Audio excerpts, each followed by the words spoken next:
आजचे आमदार काय करताय? चुप कान काटूंगा, जर तू असं केलं तर तुला पोलिसात देईल, तू तसं केलं तर तुझ्या सातबारा नाव उडून टाकेल, तुझी दुकान बंद करून टाकेल. हा काय धाक दाखवायचा प्रकार हो? तर काय होईल भैया साहेब? मी जेव्हा अंबडमध्ये फिरत होतो लोकांनी काय सांगावं, 20-20 दिवस फौजिया खान मॅडम हे जिथं माता भगिनी जीव कशा ते सांगू का? पहिला सोन्यात तर दुसरा पाण्यात. का आवडतात? त्याचं कारण आहे, सोनं तर कधी मधी बाजार हाटाला बीसी निघल्यावर घेतो आपण, पण पाणी रोज लागतं आणि ते पाणी मिळत नाही.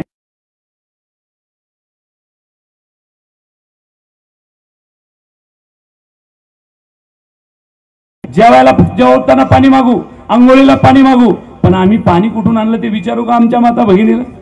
नाही. ती त्या भगिनीची समस्या आहे आणि ती समस्या सोडवण्यासाठी श्रद्धाताई सारखी एक भगिनी आम्ही तुमच्या जोडीला दिलेली आहे, तिला निवडून आणण्याचे काम आपण करा. ज्या परिवारातला उमेदवार भारतीय जनता पक्षाचा उभा आहे त्या परिवाराला आतापर्यंत आपण या अंबडची सत्ता दिलेली. आता बदल करा.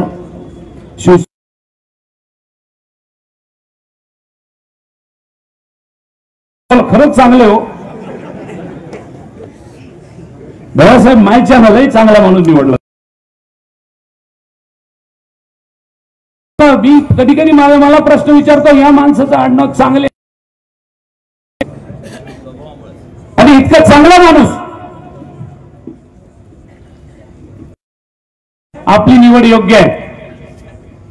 श्रद्धाताईच्या निमित्ताने यापूर्वी सांगू इच्छितो की त्यांच्या घरामध्ये नगराध्यक्ष पद होतं.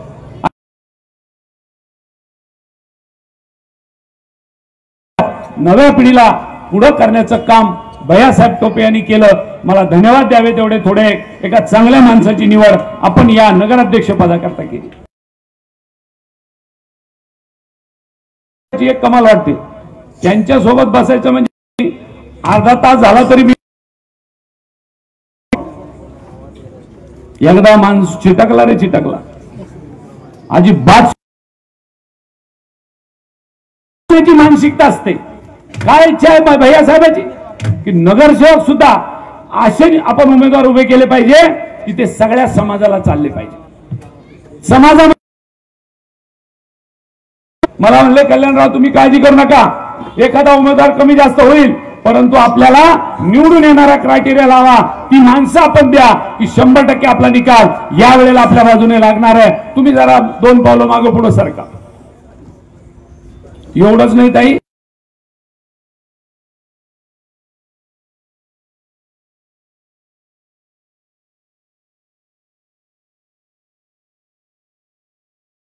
सुद्धा सगळे मॅनेजमेंट सांभाळायचं काम भैयासाहेबांचं होतं.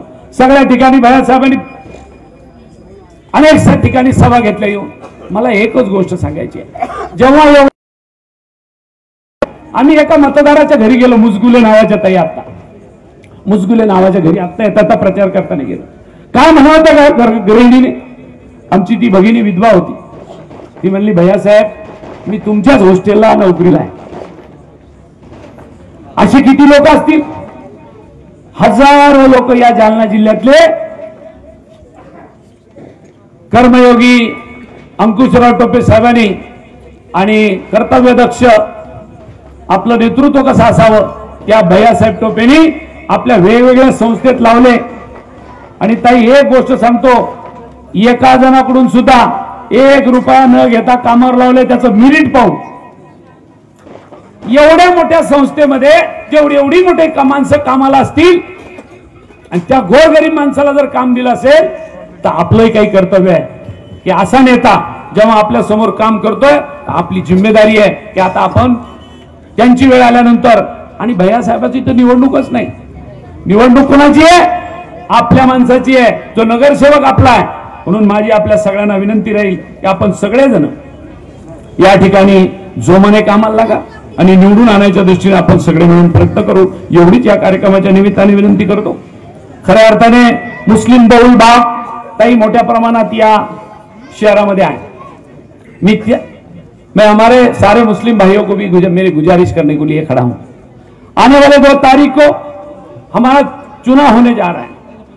फिलहाल जमहूरियत के अंदर फिरका परिस्त ताकतें आगे आ रही है और आगे आकर के धर्म धर्म में बंटवारा, जात जात में बंटवारा करने का काम ये लोग कर रहे हैं। मैं आप सबसे गुजारिश करूंगा, आप भी इस तरीके से सारे समाज को जिस तरीके से आपने लोकसभा के अंदर एक जगह लाया, जैसे आज हमारे नुमाइंदे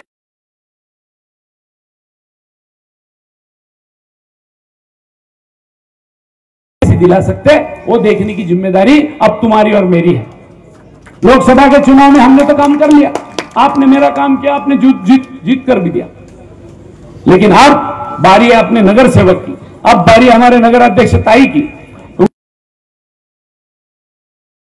अल्लाह ताला के पास दुआ, मैं आपको दुआ की दरखास्त करता हूं, आप अल्लाह के ताला की तरफ दुआ कीजिए। मैं आपसे दरखास्त करता हूं कि आप दुआ कीजिए इन सब लोगों के लिए, और आपकी दुआ अल्लाह ताला जरूर कबूल करेगा और इंशाअल्लाह सारे लोग कामयाब हो जाएंगे।